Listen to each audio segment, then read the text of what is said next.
Good evening, everyone. Welcome to ULTV Study Abroad 101. I'm Shefali Shrivastava, Marketing and Communication Manager at University Living.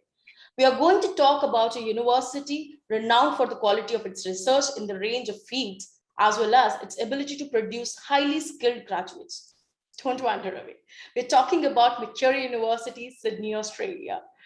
And we're pleased to have Mr. Abhizir Merchant, Director, India and Sri Lanka at Macquarie University. Hi, Abhizir. How are you? Hi, Shefali. How are you? I'm doing great. Thank you so much for joining us. Most welcome. Yeah, and I believe you're the right person to make us understand that how Macquarie University is differentiating Australian education. Sure. So I think with Macquarie University, I think the differentiating factor for us is really employability, in terms of the way we go about preparing students for the workplace and giving them the skills they need when they start work as well. So one of the unique things about the university is that we're co-located with almost 400 companies surrounding us. Many of those companies are technology companies, some of the largest companies in Australia as well. So companies like Microsoft and Cochlear and some of the largest banks. We have Optus as well on campus as well. The main campus is located around Macquarie Park as well. So a number of employers, co-located with us, and many of these employers are basically ones who provide our students with internships, with job opportunities in the future as well. And they also consulting our faculties on the kind of skills they need when the students graduate. So I think one of the unique factors about Macquarie University is that we're very, very strong in the area of employability. In fact, 90% of our students within 6 months of graduation are finding work in their field. So I think that's a good statistics to mention that we do particularly well when it comes to employability. That is. And in fact, I'll circle back to this question. I read a very interesting line in your website that by 2025, around most of the 50% of the job opportunities which are available as of now, they'll vanish. So you are creating these new platforms, new opportunities for the student with respect to the industry, which they are into with the industry leaders itself. But definitely we'll circle back. But before we start into our old, dive into that conversation, I would really like you to help us understand that what makes Australia as a study abroad destination unique. Yeah. Look, I think from a student perspective, one is safety, right? I mean, it is one of the safest destinations in the world, not just as a student, but as a tourist, as a migrant. Anyone living in Australia will tell you, who's traveled overseas, will tell you that Australia is the safest country to live in and to come and visit as well. So I think safety is a big part of it. And I think when students and their parents, they're sending the children to study in Australia, I think safety comes at the top of the priority list as well. So I think that's one unique aspect about Australia. The other thing I would say is the quality of living. So in terms of the quality of life, the quality of the outdoor activity, the facilities for study, for play, for just relaxing as well, with some amazing weather as well. If you come to cities like Sydney, 9 months of the year the sun is out, and very, very good weather, or what we call as beach weather. So obviously that makes a big difference as well. But I think the other unique part of Australia as well is that it's a very fair society, right? So everyone has a fair chance, whether it's at work or whether it's at study. It's a fair chance to perform and do well and be noticed. So hard work never goes unnoticed in Australia. So we always say that you get a fair go in Australia, that people will treat you fairly based on your performance and what you've been able to achieve as well. So I think those are a couple of, I would say, key unique aspects of Australia. Maybe a couple of other ones would be things like it's also a country which is very dependent on migration and skilled migration. So traditionally, for decades, Australia has relied on overseas talent, on overseas migrants coming to their country and filling all the skill shortages they've always had as well. And in fact, post-COVID, that problem has become even more acute. So you'll see more and more, quotas opening up for skilled migration into Australia as well. So I think that's another unique aspect about Australia is that they are welcoming. It is a multicultural society, so they are welcoming to people from all over the world based on their skills and the talents they bring as well. Perfect. So it's right to say that if you are a skilled, smart, hardworking candidate, Australia is providing that fair chance to you. Absolutely. I think that's absolutely correct. Yeah. Perfect. Now, you mentioned that Australia has a lovely weather for 9 months. There is sun, but sometimes these kind of weather situation is also a little difficult for students to adjust, especially if they are coming from some colder place or some other area in the world. So, what are the factors that one should consider when they're studying abroad from student perspective? Yeah. So I think it goes back to some of the points I mentioned before about Australia. Is that one is you do want to go to a country where it is safe, right? You feel safe, and you know you can go about doing your study in an environment which is supportive and which is safe as well. So I think that's once again a major factor as well. I think the other part to it also is extreme climate, right? I mean, very hot weather, very cold weather also can be quite challenging to live in. So you may want to consider that the countries you go to, that they do have more temperate climate rather than or a climate that suits you from where you come from, rather than being too cold or too hot based on where you come from as well. So I think weather plays, its part as well. But I think it's when you're looking to study abroad, you also have to think about your life, right? Your life skills that you're going to be living alone. You're going to be in most situations doing things on your own. You don't have family support as you normally would have in your home country. So preparing and preparing your life skills. That means things like cooking and cleaning and looking after yourself becomes kind of very very important. So I think when you go abroad, you need to keep in mind that you're pretty much responsible for yourself, and in many situations there's no one there to really do that for you or help you out with that, and you need to do it on your own. So I think that's the one thing which people need to be aware of. But I would say also, when you do go abroad, being open to the fact that you're in a different country with a different culture, and you have to accept what the kind of situation, the culture you're in, so to make the most of it as well, and also understand how your culture fits into that that environment as well. So I think if you're willing to make those adjustments, I think international education can be perhaps the most beautiful experience of your life if you do accept it, and you do make the most of it as well. Right.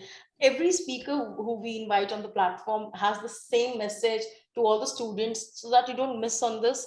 It's very important for you to be very open to accept that culture. You went over there for some other experience, a different experience. And if you are hesitant, if you're going homesick again and again, then you are, hindering your growth over there. So you need to be very much open to take that whole experience and you need to be ready to accept it. Now, circling back to our main topic where we started, how is Macquarie University differentiating Australian education? You guys are ranking among 1% in the world university.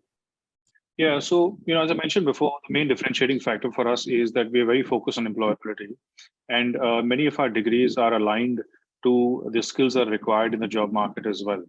So while I've already spoken about the employability aspect as well, is that there's also been significant investment that we've made on our campus. So when you come to our campus as well, when students come to our campus and they stay there or live on campus as well, you're probably at one of the most beautiful and largest campuses in Australia as well. So a campus which you not only come there to study, but you can spend your entire day there. So we have sporting facilities.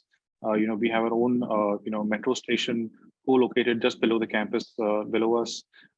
We have one of the largest shopping centers in Australia, just across the road from where we are. So it's an experience which is quite unique in that way that when students do come on campus or even live on campus, they experience something quite different. So our campus is almost 400 acres and co-located with 300 companies around us as well. So I think that also kind of brings up the uniqueness of our programs. But what we'll notice that is in many of our degrees, there is a lot of involvement from employers in the form of whether it's short internships or guest speakers coming into the program and delivering courses or assisting with assignments as well. We have the award-winning PACE program, which is for undergraduate students, which is professional and community engagement, where all undergraduate students who do any undergrad degree with us will do an internship as a part of their degree before they graduate as well. So I think that's some of the unique factors around Macquarie. But once again, we're just preparing students not just for their first job, but also for life. So the kind of skills you need for life as well, which will be taught at university. Right, right. And your Masters of Marketing ranks first in QS World University ranking. If you can share a little bit information around that. Yeah, so the Master of Marketing actually is a really well thought out kind of degree. and it's a relatively new degree compared to the other master's degrees we have. But what we've done in that program is that recognizing that marketing now is also very digitally oriented, right? The days when a lot of the marketing, sales, advertising, and all was done, in a traditional, print form or outdoor ads or those kind of things. Those things have shifted to the online, more measurable kind of media as well. So this program really brings together all the skills that you need, not only in the the traditional media, but also looking at digital marketing and the rest as well. Social media being a big part of it as well. But once again, the core of marketing is which is really the principles of marketing, the consumer behavior. Those subjects remain the same because those really are the foundation blocks of a marketing degree as well. So I think one of the main reasons that the course has been successful is that it kind of brings together all the traditional as well as the contemporary concepts in marketing into one degree. Right. And I recall having a conversation with Zarana in one of our Space Age courses webinar. You guys are the only university that has Master of Chiropractic. Yeah. That's very exclusive, and still, I believe many people don't recognize chiropractic as a practice, and they give that much advantage or value to that particular course. So that's also really great. Yeah, in fact, we have a bachelor's degree in chiropractic as well. So in terms of it's a bachelor's and a master's degree, both that is offered. Unfortunately, in India, at least, that profession is not widely recognized. Whereas, in the West, in Australia particularly, chiropractics are in high demand, and you do see them everywhere in Australia. Great, right. Thank you so much for sharing the information on these top courses. Now, the main question arises that how to get enrolled in the university. What are the entrance exam rate? What's the IELTS? Was the IELTS score rate? Is there any academic mark requirement prerequisites? So, if you can just enlighten us with respect to the admission process or the entry process. Right.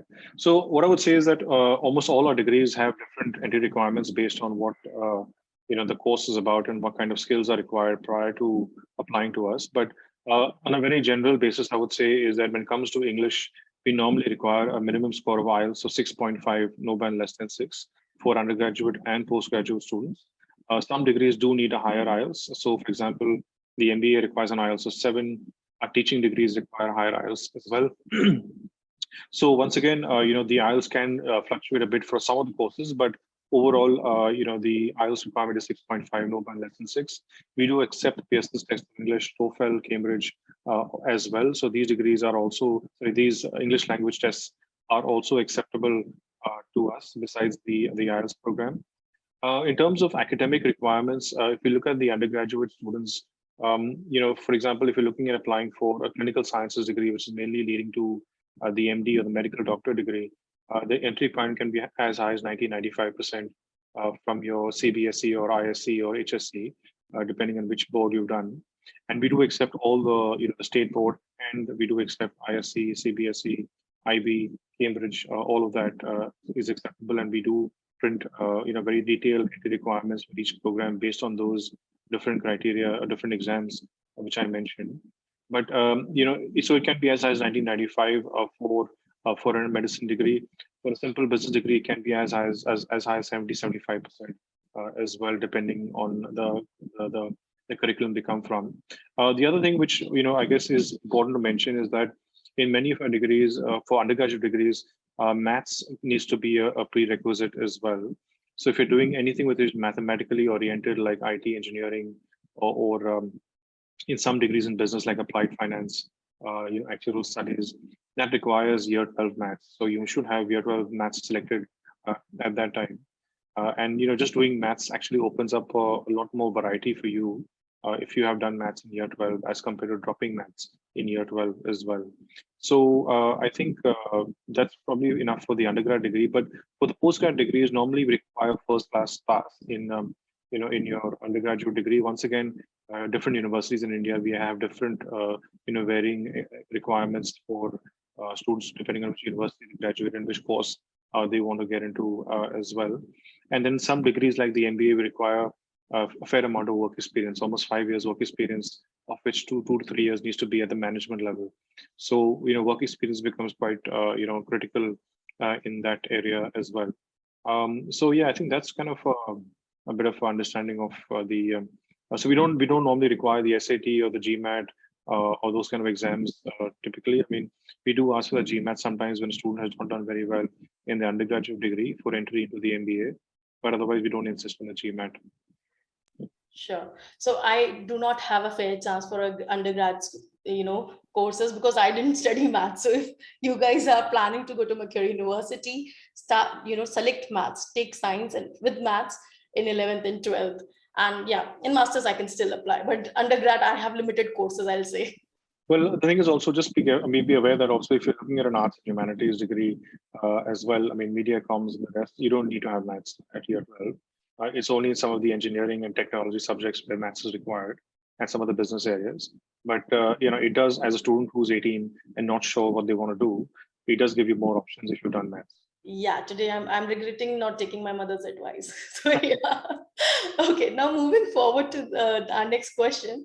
What are the top, top courses at the university? And you mentioned something about the short-term courses as well. So if you can share the information on both the courses. Right. So I would say, I mean, the top program really what Macquarie has been known in many markets, and once again in different countries, we're known for different things. But if we look at India and the South Asian region, the Macquarie MBA is normally known as the top MBA in Australia and amongst top 30 in the world as well. So it is really one of the best MBAs. But the challenge we have is that we do require a substantial amount of work experience. So that can be, a hurdle which needs to be overcome by a lot of students. But it is one of the best MBAs simply because even the students who come from Australia, their average age is around 30, 32. So many of them have almost 10 years experience when they come into our MBA. So it's almost like an executive MBA, what you would call in India. So the classroom discussion, is at a different level simply because people are coming in with a lot more experience than, let's say, a fresh graduate as well. So, typically we do want that kind of caliber of student into the MBA. Having said that, the other program which we're also very known, obviously famous for would be the Master of Applied Finance. The Master of Applied Finance has been one of our flagship degrees for a number of years, and the university is really has a strong reputation in the area of banking and finance as well. So I would say in the business areas, these two degrees are the really, I would say, strong and attractive ones. We're also one of a handful of universities which deliver the actuaries program at the bachelor's level and the master's level. So if you're looking to become an actuary, you probably have only 2 or 3 universities to apply to in Australia, and Macquarie is amongst them as well. Coming to science and engineering, we're about to launch a whole range of specializations in IoT, Internet of Things, and artificial intelligence as well, including networking and cybersecurity, which has already been there. Information systems as well has been there as well. We also have a very good engineering management degree for postgraduate students, and then specializations at the undergraduate level in engineering as well. So cybersecurity is a big one for us in the IT area. Cybersecurity has come with a number of work opportunities, not only in Australia, but internationally. There's a very good demand for cybersecurity as well. But in that faculty, I would say the flagship program really is the Master of Data Science. The data science degree offered by the Faculty of Science and Engineering really is the top program over there, a really high quality program where we do need students to have good quantitative skills, before entering that degree as well. Then just looking at some of the arts and humanities degrees as well, I would say, the media and communications degrees, which we have are some of the best in Australia. We have some excellent facilities on campus for students to study those subjects as well. Some really good studio and equipment which is available for students to use on campus as well. We also have launched about 4 to 5 years ago the Macquarie MD, which is a medicine program. So if you're looking at becoming an MD and getting that recognition, of the 6-year degree. So it takes 2 years at the undergraduate level and then 4 years at the postgraduate level. So 6 years altogether. And we are the unique ones to have our own private hospital on campus. So many of our students do a lot of their clinical work or placements on campus itself. Besides that, they also spend 6 months at the Apollo Hospital in Hyderabad, where the students fly down to India and spend 6 months in Hyderabad with the Apollo group, where they do a clinical placement there as well. So I would say these are the the really top programs for us. But obviously each faculty you look into, you'll find some really top and really unique programs. Right, right. And with respect to short-term courses, does the same field have the similar short-term courses? Yeah. So what we do is in the terms of the short-term courses, a lot of them are online, and a lot of them can be done. You don't have to do the entire course if you don't want to just do a part of the course if you like. So we offer the online MBA, the global MBA, which is delivered online. And if you're someone who's working professional and would like to do only 1 or 2 units or certain parts of the MBA online, you can only do that much if you like. We've also had an Excel, course which we delivered, on Coursera, one of the very popular courses as well, where it's intermediate as well as advanced level course taught on how to use Excel for business. So I think that's another short course, which is a very skill based course that we have. Besides that, we also have a number of short teaching courses, to upskill teachers on Coursera once again. So I think, yeah, there's quite a bit of, short courses that we've delivered and continue to deliver as well, but primarily online. Sure, makes sense. So anyone can take these online courses from any part of the world. Correct. Perfect. Now we got to know about the how to get entrance, what are the top courses. Now there's a very important question that I'm pretty sure most of the students would like to know, that what kind of scholarship does university offer and which courses are eligible for the scholarship? Yeah. So we have one of the most, I would say, generous scholarships offered. So what I would say is that the scholarships we have go up to $40,000, and the normal, I would say, there's no restriction on which course you apply for. The scholarship applies to all courses. The students don't need to apply for it separately, and they are assessed at the time of application itself. So normally, if you have the required marks and the required English language score, and you meet the requirements of the program as well, you can receive up to $10,000 per year. So if you are an undergraduate student doing an engineering degree, you'll receive $10,000 per year, $40,000 over 4 years. And if you are doing a 2-year master's degree, you'll receive 20,000 over 2 years as well. So that's I would say our largest scholarship, but we do also have a smaller scholarship, which is called the Vice Chancellor's International Scholarship, which is basically a top up onto the $10,000 scholarship. So if you are an exceptionally high scoring student in year 12 or in your undergraduate degree, you can apply for a top up, it's up to $5,000 to the existing $10,000 which you receive as well. So I think, yeah, that's kind of a bit of a summary of our scholarships. Perfect. And these scholarships are not limited to any course. Anyone who's applying for any course Yeah. under the university wing can avail this Exactly. scholarship. Exactly. Yeah. All right. Perfect. Now, moving forward, in what ways you have already mentioned in, but I have also mentioned it multiple times that you guys are ranking among the top 1% in respect to employability. So how do you help students in getting to that stage? How do you help them to kickstart their career? Sure. So I mentioned before as well, the internships, which are part of the degree as well, which obviously gives students the experience to see what the workplace is really about. But if you look at the MBA program, we have live boardroom simulations where we actually bring in people, senior people into the university for classes where they actually show and do a simulation for the students to see what an actual boardroom activity looks like and get the students to participate as well. So they do get that experience as well. We also have the Global Leadership Program, which is really meant for postgraduate students.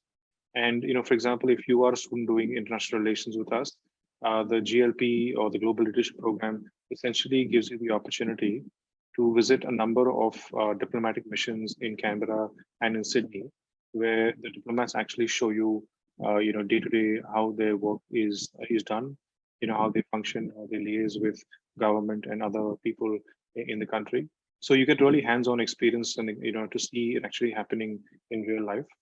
But I would say going back to the curriculum, the curriculum is very much designed looking at employer needs and what kind of skills students need when they enter the workforce. So besides that, we also have a careers and counseling service. So what we do is once a student is getting closer to the end of his degree or has finished his degree, we do assist them in actually preparing their CV or their resume on how to apply for jobs to Australian employers. There are some kind of unique things about applying for jobs in Australia because usually Australian employers don't expect to receive a CV which is more than 2 pages. They'll stop reading after 2 pages. So your CV really needs to be very, very to the point and very clear on what you've done without actually giving them way too much information as well.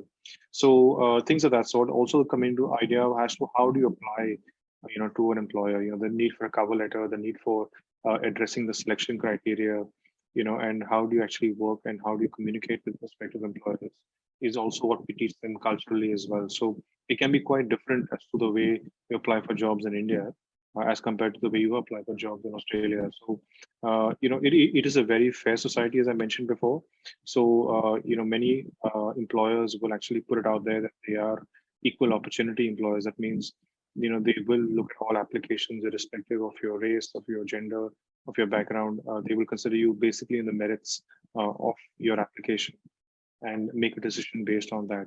So, giving everyone an equal opportunity to apply as well. So just something very similar, very, give you a small example is that when you apply for a job and there are multiple candidates applying, it is incumbent on the employer to make sure that you ask similar questions to all the panelists, or to all the interview candidates, and you also have the same panel which is interviewing all the candidates. So the panelists don't change, right? So basically, anyone who comes to the interview gets the same people and the same questions, or approximately the same, so that they have a fair chance and they can be compared fairly when a final decision is made on who the successful candidate was as well.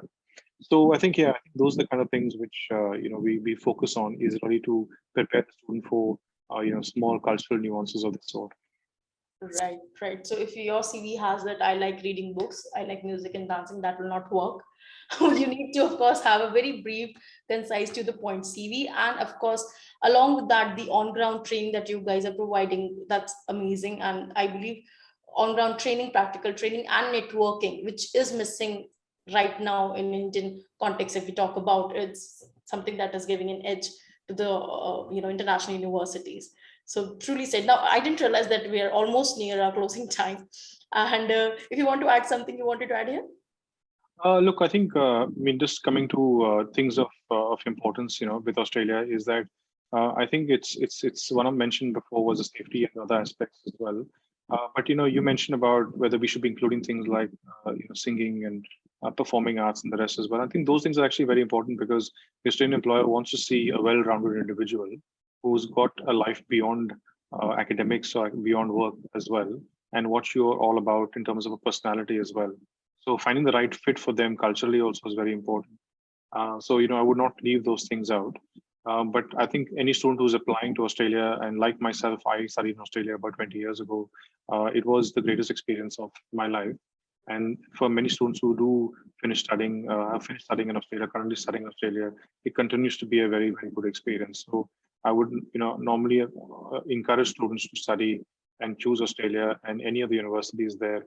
If you do looking at Sydney, look at Macquarie, because that's obviously close to me. But I think it's really about making the right choice and the right fit for you to be successful. Yeah. Right, right. And with respect to the other vocational courses, of course, it needs to be marriage of the right type. So definitely, I understand your point. Now, before we end, we have talked about great things about Australia, why Australia is the best country or unique country to go. Now, every country has their own challenges with respect to student coming from a different demographics altogether.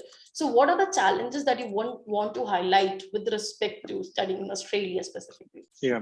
Look, I think that's a really good question, because, one of the challenges we have coming from countries like India is that, Australia is a very rule-based society, so everything has a system, a rule, and which needs to be followed. And if it's not followed, there are pretty severe fines or penalties in place as well. And I've seen, over the last 20 years, a lot of students getting stuck in Australia because of the lack of appreciation for the fact that there are rules and they need to be followed as well. So I think one thing which students need to be aware of and to be kind of cognizant of is that, it is a very rule-based society, and they do take, all rules very, very seriously, no matter how, simple it might be. Simple things like if you're on a train and you see there's a sign in the train that says, you can't put your feet up on the seat, then you shouldn't, because if you do have a ticket inspector walking past, he will fine you for putting your feet on the seat. So things of that sort, is that they do take things very seriously, and they prefer to keep it as a rule-based society. I think the other thing we talked about weather as well is that the one thing we should mention about Australia is that their weather patterns are completely the opposite of what we see in the northern hemisphere. So while most of the world is entering closer to winter right now, Australia is entering towards the summer season. So November, December, Jan, February are the warmest months in Australia. So it is summer in Australia during that period. So you need to be aware that the weather patterns are completely reverse to the northern hemisphere as compared to the southern hemisphere. And when you go to cities like Sydney, you will definitely see four different clear weather patterns coming through, during the year as well. So just be aware of that. The weather is beautiful, but it is exactly the opposite. So if you think you're going to come in June and you'll be in shorts, no, you're going to be it's going to be winter and it's going to be very cold in June and July in Sydney as well. Right.